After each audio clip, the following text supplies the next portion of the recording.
सिंध की 4 रोज की बारिश ने कई शहर डिबो कर रख दिए। सड़कें तालाब बनी, मोहल्ले के मोहल्ले पानी में भर गए।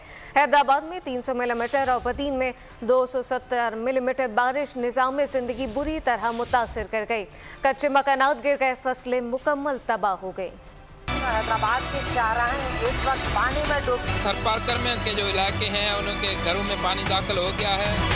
सिंध में बारिश ने मचाई तबाही, सड़कें तालाब बनी, अंडरपासेस बने स्विमिंग पूल। बारिश ने सड़कों का बुरा हाल करके रख दिया, कई शहर डूब गए, बिजली का निजाम भी दरहम बरहम। हैदराबाद में 300 मिलीमीटर बारिश ने निजाम जिंदगी मफलूज करके रख दिया, मेन शाहराहें डूब गईं। इंतजामिया के सब अच्छा है के दावे धरे के धरे रह गए। मीरपुर खास में बारिश से गटर उबल पड़े, गलियां तालाब बन गईं, बारिश का पानी घरों और दुकानों में दाखिल हो गया। बदीन में 227 मिलीमीटर बारिश से शहर डूब गया, कई इलाकों में 2 से 3 फुट पानी जमा हो गया। सीम नाले में 30 फुट चौड़ा शिगाफ पड़ गया, दर्जनों देहात जेरे आब आ गए। टंडोवाला यार में बारिश से दर्जनों मकानात मुनहदिम हो गए। सिंध में कई रोज से जारी बारिश से कई शहर डूब गए, कच्चे मकानात गिरे, फसलें तबाह हो गयी, कारोबारी मराकिज बंद हैं, पीने का साफ पानी भी नायाब हो गया है।